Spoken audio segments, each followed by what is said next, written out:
କୁକୁଡ଼ାର ଚାରୋଟି ଗୋଡ଼ ଶୁଣିଲେ ଆଶ୍ଚର୍ଯ୍ୟ ଲାଗୁଛି। ବ୍ରଏଲର କୁକୁଡ଼ାର ଦେଖିବାକୁ ମିଳିଛି ଚାରୋଟି ଗୋଡ଼। ଏହା ଦେଖିବା ପାଇଁ ଲାଗିଛି ଏବେ ଲୋକଙ୍କ ଭିଡ଼। ଆମେ ସମସ୍ତେ ସାଧାରଣରେ ଜାଣୁ କୁକୁଡ଼ାର ଦୁଇଟି ଗୋଡ଼, କିନ୍ତୁ ବରିଗୁମା ଅଞ୍ଚଳରେ ଦେଖିବାକୁ ମିଳିଛି ଏହି ନିଆରା ଦୃଶ୍ୟ। ଗୋଟିଏ କୁକୁଡ଼ାର ଚାରୋଟି ଗୋଡ଼ ଦେଖିଲେ ଆଶ୍ଚର୍ଯ୍ୟ ହେବେ। ବରିଗୁମା କଷାଗୁମୁଡ଼ା ମେଗା ପୋଲ୍ଟ୍ରି ଫାର୍ମରେ ଦେଖିବାକୁ ମିଳିଛି ଏକ ବିସ୍ମୟ କୁକୁଡ଼ା। ଗତ କିଛି ଦିନ ତଳେ ଛତିଶଗଡ଼ରୁ କୁକୁଡ଼ା ଗାଡ଼ି ଆସିଥିଲା। ସେ ଗାଡ଼ି ମଧ୍ୟରୁ ଗୋଟିଏ କୁକୁଡ଼ାର ଚାରୋଟି ଗୋଡ଼ ଦେଖିବାକୁ ମିଳିଛି। ଏହା ଆଶ୍ଚର୍ଯ୍ୟ ହେଲେ ବି ସତ।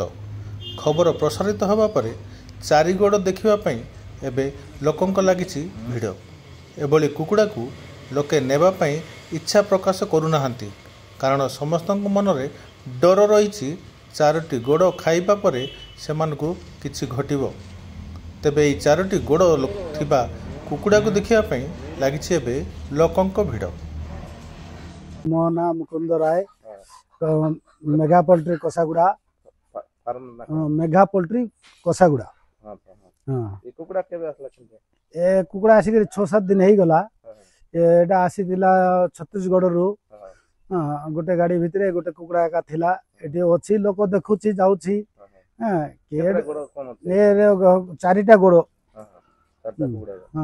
ଗୋଟେ କୁକୁଡ଼ାର ଚାରିଟା ଗୋଡ଼, ପଛପଟୁ ଦୁଇଟା ଗୋଡ଼ ବାହାରିଛି। ଲୋକ ଦେଖୁଛି ଯାଉଛି, କିଏ ମାନେ କିଏ ନେବା ପାଇଁ ଇଏ ନାହିଁ, ନେଉ ନାହିଁ, ସେଟା ଦେଖୁଛି, ସରଦା ପାଇଁ ଦେଖୁଛି ଯାଉଛି। ଆଗରେ ବତକ ଗୋଟେ ଆସିଥିଲା, 3 ଗୋଡ଼ ଥିଲା ତାର। ତାର 3ଟା ଗୋଡ଼ ଥିଲା।